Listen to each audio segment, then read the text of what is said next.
refraction on the basis of wave theory.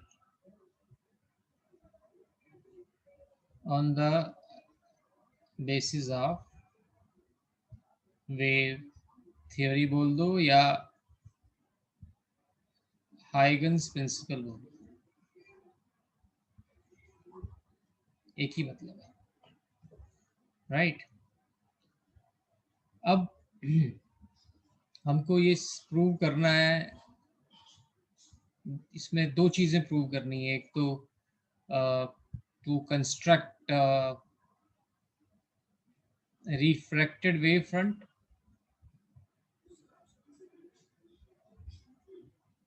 and दूसरा to prove Snell's law.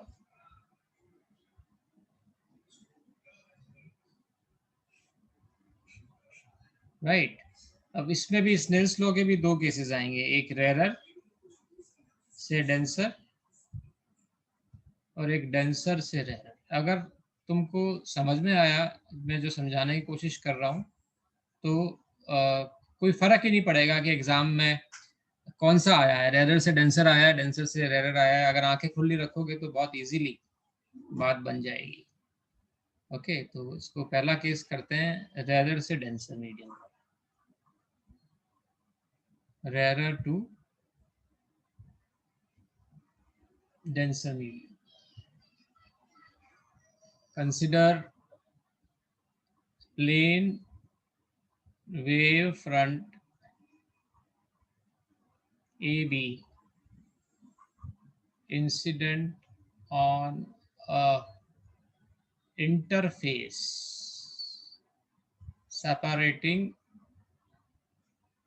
two media. ये एक interface बनाया और यहाँ पर मीडियम 1 है, ये मीडियम 1 और ये है मीडियम 2. इसको मैं क्या ले रहा हूँ, डेंसर. इसको मैं क्या ले रहा हूँ, रेयर. तो प्लेन वेव फ्रंट आया, ऐसे प्लेन वेव फ्रंट हमने डाला. इसमें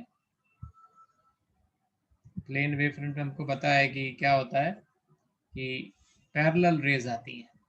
तो क्योंकि यहाँ पे लाइट गिर गई तो इसके परपेंडिकुलर हमने एक लाइन ड्रॉ की, तो ये आया मेरा incident wave front A B, जिसकी मैं बात कर रहा था, plane wave front A B. ये ए बी वेव फ्रंट है जो इस इंटरफेस पे गिर रहा है. इंटरफेस मतलब जो दो मीडियम को सेपरेट कर रहा है. इस वाले मीडियम में लाइट की स्पीड v1 है और इस वाले में लाइट की स्पीड v2 है. इसका रिफ्रैक्टिव इंडेक्स n1 है, इसका रिफ्रैक्टिव इंडेक्स n2 है. तो अगर लाइट को b से a डैश आने में t टाइम लगा, t क्या है, time taken by light to reach a dash from p. तो ये b a डैश कितना हो गया मेरा, distance is equal to speed into time. या इक्वेशन नंबर 1. अब मेरा पर्पस ये है कि जितनी देर में लाइट b से a डैश पे पहुंच गई और a डैश को मैं दूसरा वेव फ्रंट का एक पॉइंट मान रहा हूं, तो मुझे उस वेव फ्रंट का जिसका एक पॉइंट a डैश है उसका दूसरा पॉइंट ढूंढना है. जैसे इस ए बी का एक पॉइंट अगर a है तो दूसरा पॉइंट क्या है, b. ऐसे ही एक वेव फ्रंट जो मुझे कंस्ट्रक्ट करना है उसका एक पॉइंट तो मुझे मिल गया a डैश, है मुझे दूसरा पॉइंट ढूंढना है b डैश. तो अब यहाँ पर जो लाइट ट्रेवल करेगी वो मीडियम बदल जाएगा, मीडियम 2 में आ जाएगा. तो distance travelled by light in medium 2 in time t कितना होगा, distance travelled by light in medium 2 in time. Same time जरूरी है क्योंकि हमको टाइम सेम रखना होता है. एक ही वेव फ्रंट पे डिस्टर्बेंस एक ही टाइम पे पहुंचता है. तो वो कितना होगा हमारा ए बी डैश कितना हो जाएगा, v2 इंटू टी. अब मुझे तुम बता सकते हो कि इन दोनों में से कौन सा जो होगा वो छोटा होगा, कौन सा डिस्टेंस तुमको लग रहा है छोटा होगा. ये V1T और V2T में एक T तो कॉमन है। अब तुम सोचोगे तो V1 और V2 के बारे में ही सोचोगे ना, और ये है रेरर मीडियम और ये है डेंसर मीडियम, तो ऑब्वियसली V2 ये वाला डिस्टेंस मेरा छोटा होगा, तो मैं क्या करूंगा कि इससे छोटा, सपोज करो इतना डिस्टेंस का मैंने एक आर्क, इतने डिस्टेंस का मैंने एक बना दिया, स्फीयर बना दिया यहाँ पर, ऐसे मान लो ये वही चल रहा है। तुम्हारा जो डाउट था पिछली क्लास का कि सर मीडियम चेंज होगा तो क्या होगा, देखो ये होगा। अब आइगन प्रिंसिपल के हिसाब से अगर ये सोर्स ऑफ डिस्टरबेंस है, रेडियस क्या है स्फीयर का? रेडियस क्या लिया है? एबी रेडियस ही ये वाला V2D। Okay sir. तो अगर हम आइगन प्रिंसिपल को देखें तो this is a fresh source of disturbance, तो यहाँ से लाइट कहीं भी जा सकती है ना, किसी भी पॉइंट पे जा सकती है। ये सारी डिस्टेंस जो है ये कितनी है, V2T है। लेकिन हमको एक ऐसा पॉइंट ढूंढना है कि जिसपे अगर हम टेंजेंट ड्रॉ करें तो वो टेंजेंट जो है वो इस ए पॉइंट को कट करे, है ना। ये भी हमने पिछली क्लास में सीखा था। तो मैंने एक टेंजेंट ड्रॉ किया ये वाला, और वो टेंजेंट कहाँ गया, यहाँ पे गया। ये इस पॉइंट पे जहाँ पे ये टेंजेंट जा रहा है, इसको लाइट को यहाँ ले ये लाइट अगर B से A डैश में T टाइम पे पहुंची तो A से B डैश T टाइम पे वो यहाँ पहुंचेगी, इस जगह। So this is also showing कि जब लाइट आपकी जा रही है कहाँ से कहाँ, रेरर से डेंसर मीडियम में जा रही है, तो it is bending towards the normal, है ना। It's showing this bending effect towards the normal. ये हम दूसरे केस में जब डेंसर से रेरर करेंगे तो ये भी बहुत इजीली हम इसको वेव ऑप्टिक्स के बेसिस पे एक्सप्लेन कर पाएंगे कि light will bend away from the normal जब डेंसर से रेरर जाएगी। तो ये हो गया हमारा क्या कि ए डैश पे लाइट टी टाइम पे पहुंची और बी डैश पे लाइट टी टाइम पे पहुंची। इसका मतलब है कि ए डैश पे और बी डैश पे जो लाइट है वो एक साथ पहुंची। इसका मतलब है कि ए डैश बी डैश जो है वो हमारा नया वेव फ्रंट होगा and that would be refracted wave. तो ये लाइन हम लिखते हैं कि सिंस लाइट रीचिंग, वैसे हम मान ही ये रहे हैं, हम शुरुआत इसी की थी हमने, light reaching to A dash and B dash at same time, at same time from A and B, A से from कहाँ से, B A dash पे कहाँ से पहुँच रही है, B से, और B dash पे कहाँ से पहुँच रही है, A से, from B and A. So therefore A dash B dash would be a new wavefront, would be a new wavefront called refracted wavefront. अब हमको स्नेल्स लॉ प्रूव करना है। स्नेल्स लॉ के लिए हमको चाहिए एंगल, और ये पिछली क्लास में शायद मैंने तुमको बताया था कि जितना एंगल ऑफ इंसिडेंस होता है, जितना एंगल ऑफ इंसिडेंस होता है ये वाला, उतना ही एंगल होगा वेव फ्रंट और सरफेस के बीच में। ये वेव फ्रंट है और ये सरफेस है, तो उसके बीच में एंगल कितना होगा, आई होगा। जितना एंगल ऑफ रिफ्रैक्शन होगा उतना ही एंगल इस वेव फ्रंट, इस वाले वेव फ्रंट और इस सरफेस के बीच में होगा। मैथमेटिक्स, सिंपल मैथमेटिक्स से हम इसको प्रूव भी कर सकते हैं। बस ये याद करने के लिए बताता हूँ कि angle between normal and incident ray is actually angle between incident wave front end the interface. Angle between normal and refracted रे is angle between refracted wave front end the surface. तो हमने इसमें दो ट्राइंगल दिखाई दे रहे हैं हमको, ए B A dash और ए डैश बी डैश ए। ये एंगल दोनों कितने, ये एंगल 90 डिग्री है और ये वाला एंगल भी कितना है, 90 डिग्री। तो हमको स्नेल्स लॉ के लिए साइन आई और साइन आर चाहिए होता है। तो साइन आई इस ट्राइंगल में देखो कितना है, साइन आई इस ट्राइंगल में कितना है, इस वाले ट्राइंगल में, triangle A B A dash में कितना है, ये आपका परपेंडिकुलर है और ये आपका हाइपोटेनियस है। तो ये हो गया आपका B A dash upon A dash. और ट्राइंगल आपका कौन से वाला, A dash B dash A में, A dash B dash A में आपका साइन आर मिलेगा आपको कितना, A B dash upon A dash. Right. इसको अगर मैं इक्वेशन नंबर 3 बोल दूं, इसको इक्वेशन नंबर 4 बोल दूं और 3 को 4 से डिवाइड कर दूं, तो sine i by sine r की टर्म आ जाएगी। अगर मैं 3 को डिवाइड करता हूँ 4 से तो मेरा आया sine i upon sine r equal to कितना आ जाएगा ये, B A Dash. Dash upon A B dash.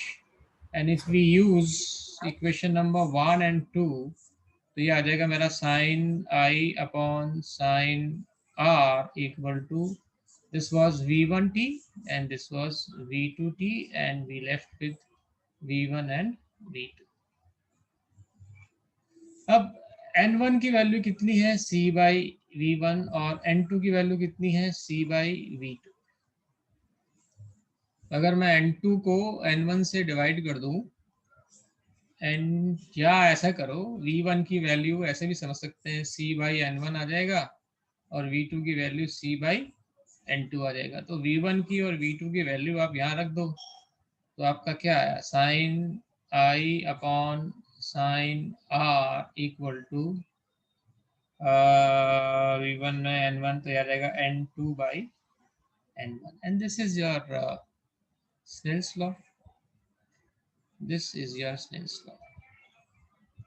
You can also write it like sin I upon sin r अगर मेरा n2 n है और n1 वैक्यूम या एयर है तो ये 10th क्लास वाला स्नेल्स लॉ आपको दिखाई दे जाएगा। अब जब हम ये वाला करेंगे डेंसर से रेयर करेंगे तो हम क्या करेंगे, हम ये 1 1 और 2 2 नहीं चेंज करेंगे, छेड़ेंगे नहीं ये वाला, इसको डेंसर बना देंगे और इसको रेयर बना देंगे। बाकी आपका यहां से लेकर यहां से लेकर यहां से लेकर और यहां तक आपका कुछ भी चेंज नहीं होगा, बिल्कुल सेम रहेगा। सिर्फ क्या बदलेगा, डायग्राम। अब डायग्राम बनाना बड़ा इंटरेस्टिंग है। अगली स्लाइड पे चलो। हाँ जी सर।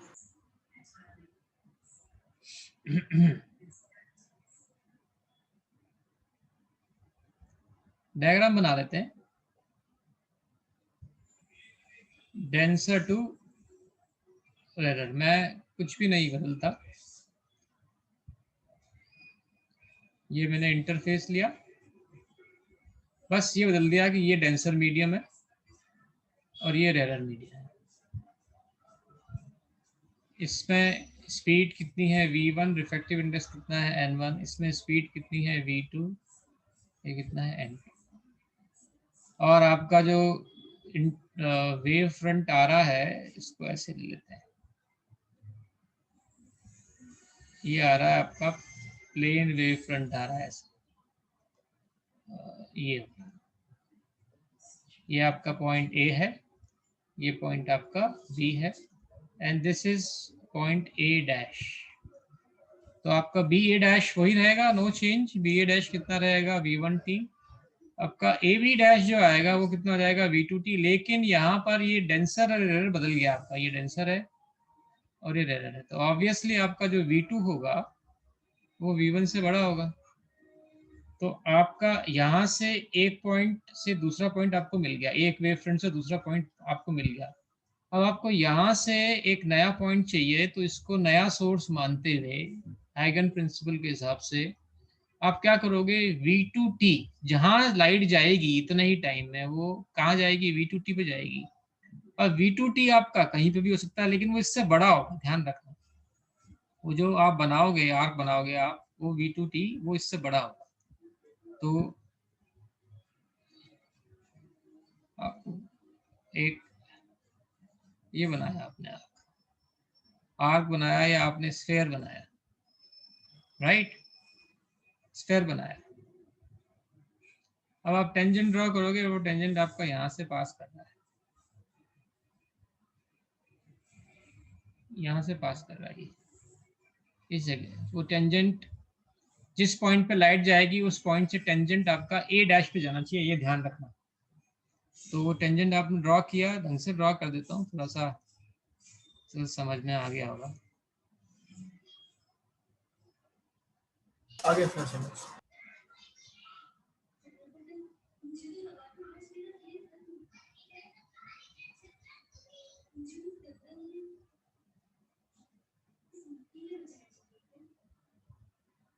ये तो लाइट आपकी इन सारे पॉसिबल पॉइंट में सिर्फ यहीं आ सकती है, क्योंकि यहीं पर जो आपका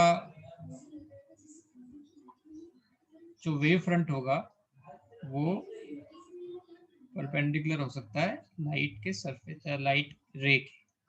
तो आप देख सकते हैं, आपने देखा ध्यान से, ये देखो चलेगी नॉर्मल से दूर, ये चलेगी आपके नॉर्मल से दूर। जब लाइट कहाँ से कहाँ जा रही थी, डेंसर से रेयर जा रही थी, तो वो नॉर्मल से दूर चली। ठीक है, गॉट इट? Yes sir. बाकी कोई चेंज करने की जरूरत नहीं है, ये मेरा अपना तरीका है। आप इसको N2 कर दोगे, N1 कर दोगे, कंसेप्ट तो वही रहेगा, लेकिन आप अगर याद करते हो तो आपको ये सिमिलर ट्रीटमेंट आपका चलेगा, बिल्कुल कोई चेंज करने की जरूरत नहीं है। और मैं बता दूं कि ये इम्पोर्टेंट है, और ध्यान रखना कि ये आपका 3 मार्क्स में आता है, और you have to be very careful, like rare से डेंसर पूछा है या डेंसर से रेयर पूछा है।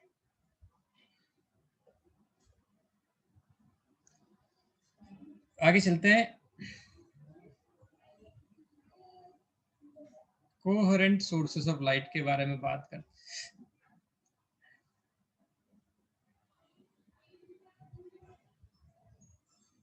कोहेरेंट सोर्सेस ऑफ लाइट के बारे में बात करते हैं।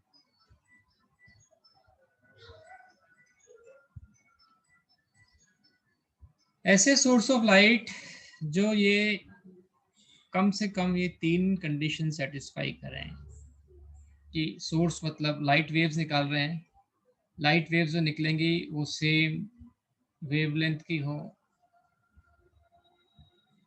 सेम फ्रीक्वेंसी हो ही जाएगी अगर एक मीडियम में है तो, और ये सबसे इम्पोर्टेंट है, with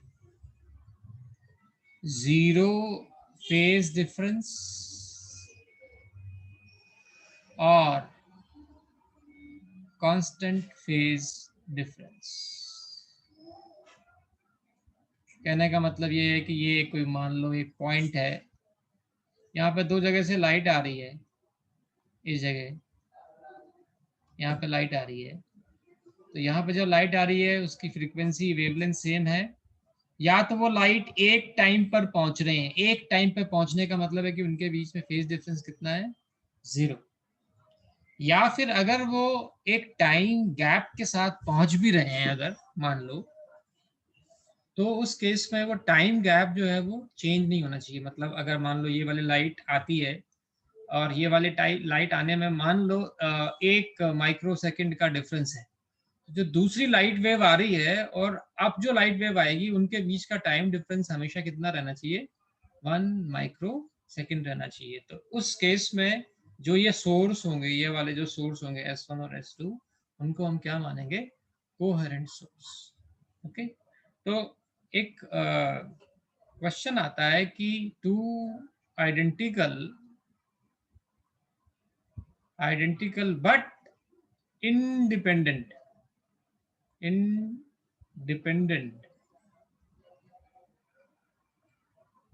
sources are never coherent।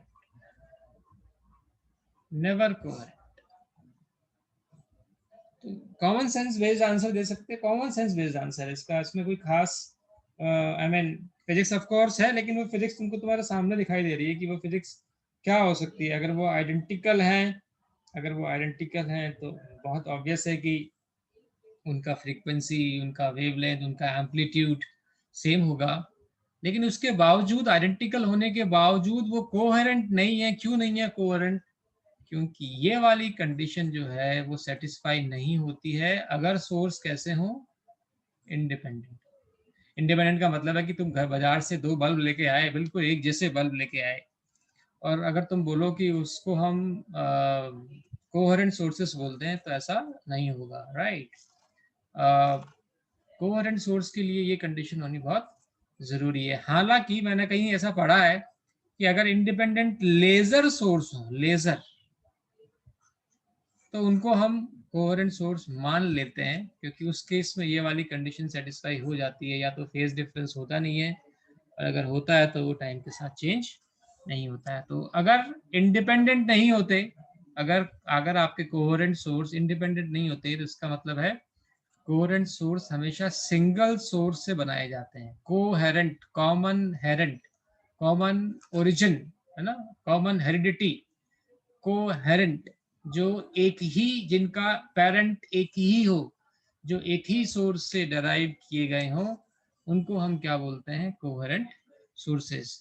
तो वैसे तो ये हमारे सिलेबस में नहीं है, लेकिन फिर भी जान लेना जरूरी होता है। Methods to produce. पर तो दोबारा समझा दो कि इंडिपेंडेंट सोर्सेस क्या होगा है, मतलब उनका सब कुछ सेम है तो बेसिकली उनको अलग अलग टाइम पे ऑन स्विच ऑन किया है या फिर नहीं, हमने स्विच ऑन भी एक टाइम पे किया। चलो मैं बताता हूँ, अभी बताता हूँ, अभी बताता हूँ बेटा। स्विच ऑन हमने बिल्कुल एक टाइम पे किया उसको, but still they can not be treated as coherent. Actually में तुमको पता है लाइट कब एमिट होती है? लाइट कब एमिट होती है? लाइट, एक इलेक्ट्रॉन है, एक इलेक्ट्रॉन को मैंने ग्राउंड स्टेट से, मान लो एक बड़ा सिंपल सा एक बच्चों वाला एक्सप्लेनेशन देखते हैं कि वो इलेक्ट्रॉन, ये इलेक्ट्रॉन है, दो इलेक्ट्रॉन है, दोनों इलेक्ट्रॉन पे साइमल्टेनियसली एक फोटोन गया, एक एनर्जी की रेडिएशन गिरी, और वो एक्साइट होकर इलेक्ट्रॉन यहाँ पहुंच गया, वो यहाँ पहुंच गया, तो उसने एनर्जी एब्जॉर्ब करी। ऑलराइट, अब एनर्जी रिलीज कब होगी? जब ये वापस आएगा। अब ये एक साथ एक्साइट किए जा सकते हैं, एक साथ ये एक्साइट किए जा सकते हैं, लेकिन इनकी, ये तुमको पता है कि ये अनस्टेबल है, आना ही आना है इनको, लेकिन ये एक साथ नीचे आएंगे दोनों, या एक फिक्स्ड टाइम इंटरवल पे नीचे आएंगे दोनों, ये डिसाइडेड नहीं है। तो लाइट तब निकलती है कि जब ये वापस आते हैं, और इनके वापस आने का टाइम कंट्रोल नहीं है हमारे हाथ में, ये है हमारा, इनका अपना अपने आप आएंगे ये, मतलब this is a law of chance और प्रोबेबिलिटी बेस्ड हो गया। तो इसीलिए जो इनके वापस आने से लाइट निकलेगी, उनके बीच का जो टाइम इंटरवल है, जो जो भी गैप है, वो कभी भी टाइम के साथ कांस्टेंट नहीं रहेगा, वो बदलता रहेगा अगर ये अलग अलग हैं तो। ओके इसीलिए ये कभी भी सेम फेज में या कांस्टेंट फेज में नहीं होंगे। थोड़ा सा और समझ में आएगा ये जानने के बाद। Methods to produce coherent sources, पहला है, एक तो मुझे याद है, लॉयड्स मिरर बोलते हैं। लॉयड्स मिरर क्या होता है कि एक थिक प्लेन मिरर जैसा कुछ होता है, ये मिरर ही है, थिक होता है थोड़ा सा। ये एक सोर्स है, इस सोर्स से लाइट गिरी यहाँ पर और रिफ्लेक्ट होके यहाँ पर, ठीक है। ये आपका ऑब्जर्वर है, मान लो ऑब्जर्वर है ना, राइट। तो ये लाइट गई रिफ्लेक्ट होकर, और ये लाइट गई डायरेक्ट इसकी आंखों में। अब तुम मुझे एक बात बताओ कि अगर इसको यहाँ से यहाँ पहुँचने में एक लाइट गई, एक लाइट गई यहाँ से यहाँ पहुँचने में, अगर इसको मान लो T1 सेकंड लगे, और इस वाली लाइट को यहाँ पहुँचने में T2 सेकंड लगे, तो डिफरेंस कितना आया? T2 minus T1। क्या ये टाइम के साथ चेंज करेगा? ये हमेशा T2 माइनस T1 ही रहेगा, क्योंकि ये डिस्टेंस सेम है, स्पीड सेम है, ये डिस्टेंस भी सेम है, स्पीड भी सेम है। इसका मतलब है कि ये जो टाइम इंटरवल है ये सेम रहेगा। इसका मतलब है कि फेज डिफरेंस जीरो तो नहीं है, फेज डिफरेंस तो है दोनों के बीच में, इस वाली लाइट वेव के बीच में, इस वाली लाइट वेव के बीच में है तो फेज डिफरेंस, लेकिन वो टाइम के साथ चेंज नहीं हो रहा है। तो ये अगर S है तो इसकी इमेज, ये इमेज है S डैश, लाइट तो यहीं से आ रही है, लेकिन इस ऑब्जर्वर के लिए एक लाइट यहाँ से आ रही है और एक लाइट यहाँ से आ रही है। तो ये जो सोर्स है और उसकी इमेज है, they will become the coherent source. इसीलिए कहते हैं कि एक ही सोर्स से आपने दो सोर्स मान लिए, बना लिए, और वो क्या बन गए? कोहेरेंट सोर्स बन गए। ऐसा ही एक मेथड होता है, इसको हम जान लेते हैं बस। फ्रेनेल्स बाई प्रिज्म, दो प्रिज्म है बेस टू बेस जुड़े हुए हैं, एक सोर्स से दो इमेज बनाते हैं उसकी, और वो दो इमेज कोहेरेंट सोर्स का काम करती है। कुछ लोग इसको फ्रेजनल बोलते हैं, ऐसा ही है। कुछ लोग इसको फ्रेनल बोलते हैं। मैंने दोनों नाम सुने हैं, तो इसलिए मैं बच्चों से दोनों बातें बता देता हूँ, कि कहीं ऐसा ना हो कि कोई बोले भाई बताओ फ्रेनल, तो फ्रेनल तो सुना ही नहीं है, अगर आपने फ्रेजनल सुना है तो। फ्रेनेल इसका सही प्रोनाउंसिएशन है। और तीसरा तो हमारा सिलेबस का एक बहुत इम्पॉर्टेंट पार्ट है, and this is Young's double slit experiment, Young's double slit experiment. Okay, ये बड़ा लंबा सा नाम है और ये बहुत रिपीट होगा बार बार, तो मैं इसको YDSE लिखूंगा। इससे क्लैरिटी होगी, आपको बहुत अच्छे से क्लैरिटी होगी कि एक सिंगल सोर्स से कोहेरेंट सोर्स कैसे बनाए जाते हैं। तो इसमें से ये चीज निकल के आई, slit. What is slit? Slit की अगर हम बात करें तो स्लिट क्या है? Slit is very very narrow passage of light. अगर आपके पास एल्यूमिनियम का फॉइल पेपर है तो उस पर बहुत एक पतली सी नीडल से उसको प्रिक कर दो या ब्लेड से उसको कट मार दो, तो वो क्या बन जाएगी? स्लिट बन जाएगी, राइट? आपकी खिड़की से भी लाइट पास हो रही है, बट दैट खिड़की इज नॉट स्लिट, वो बहुत बड़ा पैसेज है, ब्रॉड पैसेज है, नैरो पैसेज, बहुत नैरो, मिलीमीटर के ऑर्डर का होता है। तो मतलब जैसा वो माइक्रोमीटर भी कह सकते हैं, मिलीमीटर भी कह सकते हैं। मिलीमीटर के ऑर्डर का पैसेज अगर होता है उसको हम बोल सकते हैं स्लिट। इससे भी छोटा हो सकता है। क्या कह रहे हो? जो रिफ्लेक्टिंग टाइप टेलीस्कोप में बनाया था कुछ उस टाइप का? ना ना ना ना ना, उसमें कोई वो नहीं है नैरो, उसमें स्लिट का कोई कंसर्न नहीं है, वो तो इसमें ऐसा कुछ नहीं है। थोड़ा सा कुछ क्रॉस कनेक्शन गलत हो रहा है इसमें। ठीक है। तो इसके बारे में बात करते हैं। Young's double slit experiment actually में बहुत बड़ा टॉपिक है, और सारा का सारा चैप्टर मैं बोलता हूँ, चैप्टर के 2 मेजर पार्ट हैं, 3 मेजर पार्ट हैं। इसमें से एक पार्ट तो उन्होंने उड़ा दिया, पोलराइजेशन। 2 पार्ट है, इंटरफेरेंस और डिफ्रैक्शन। तो ये लार्जली जो है ये यंग्स डबल स्लिट, इसकी एक बड़ी स्ट्रॉन्ग फाउंडेशन रखता है। तो इसमें हमको बहुत अच्छे से क्लैरिटी होनी चाहिए कि हम कर क्या रहे हैं। तो हाइगन प्रिंसिपल के बारे में हमको पता है कि हाइगन प्रिंसिपल क्या है, तो हाइगन प्रिंसिपल से उसको हम अच्छे से समझ सकते हैं। तो हमने क्या किया, हमने एक सेकेंड में नोटेशन यूज करता हूँ उसमें।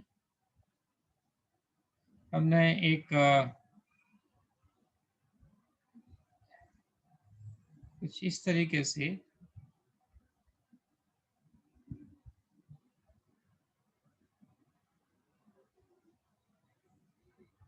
ये इतना ब्रॉड होता नहीं है, मैंने बना दिया है ब्रॉड, ये इतना ब्रॉड होता नहीं है वैसे।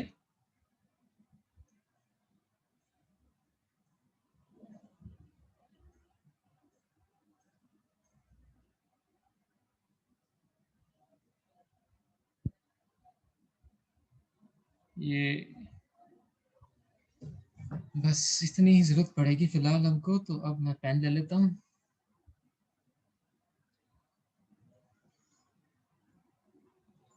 देखो यहाँ पर इस जगह, यहाँ पर एक मोनोक्रोमेटिक सोर्स रखा हुआ है, इसको मैं क्या नाम देता हूँ? Monochromatic source. मोनोक्रोमेटिक सोर्स का मतलब आपको पता है क्या होता है? इसका सिंगल कलर होता है, राइट? येलो ले लेते हैं, हमारा येलो पेन है तो येलो चल रहा है। तो यहाँ से ये आप 2 दिखाई दे रहे हैं आपको, ये 2, ये पैसेज है, ये बहुत नैरो है, मिलीमीटर के ऑर्डर का है। तो इनको हम क्या नाम देंगे? Slit S1। और इसको हम क्या नाम देंगे? Slit S2। अब ये जो S है ये S1 और S2 से बिल्कुल इक्वल डिस्टेंस पर रखा हुआ है, सिमेट्रिकली रखा हुआ है। और आपको पता है कि आपका जो अगर सोर्स पॉइंट है तो वेव फ्रंट कैसा होता है? स्फेरिकल होता है। तो लाइट यहाँ पर स्फेरिकल वेव फ्रंट पहुंचेगा, ऐसे ऐसे स्फेरिकल वेव फ्रंट पहुंच रहा है इसका, इस तरीके से।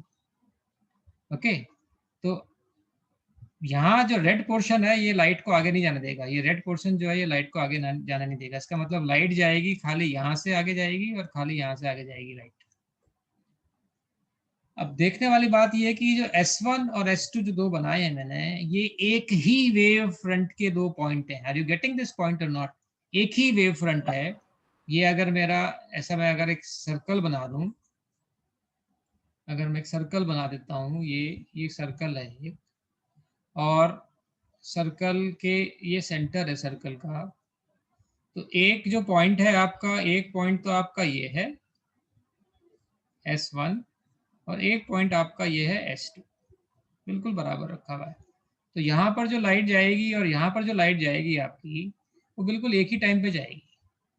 अब यहाँ से अगर आप देख रहे हो, दिस इज योर ऑब्जर्वर ना, इस लाइन को अगर भूल जाओ, इस ऑब्जर्वर के लिए लाइट S से नहीं आ रही है, इस ऑब्जर्वर के लिए लाइट कहाँ से आ रही है, S1 से आ रही है, और कहाँ से आ रही है, S2 से आ रही है। तो इस ऑब्जर्वर के लिए कितने सोर्स हैं, दो सोर्स हैं, दो सोर्सेस हैं। कौन से सोर्सेस हैं, S1 एंड S2, ये दो सोर्सेस का काम कर रहे हैं, S1 और S2। अब S1 S2 दो सोर्स हैं, दोनों सोर्स पर लाइट एक ही वेवलेंथ की आ रही है, एक ही फ्रीक्वेंसी की आ रही है, और एक ही सोर्स से आ रही है, तो एक ही एम्पलीट्यूड की आ रही है, और एक ही टाइम पे आ रही है, एक ही टाइम पे। अगर एक ही टाइम पे अगर आ रही है, सो इन दैट केस क्या होगा कि वो दोनों क्या माने जाएंगे, क्या माने जाएंगे, कोहेरेंट सोर्स माने जाएंगे, है ना, ये आपके कोहेरेंट सोर्स माने जाएंगे।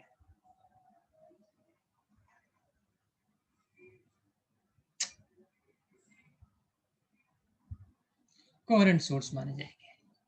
तो सबसे पहले तो इस पे बात कर रहे हैं कि ये कोहेरेंट सोर्स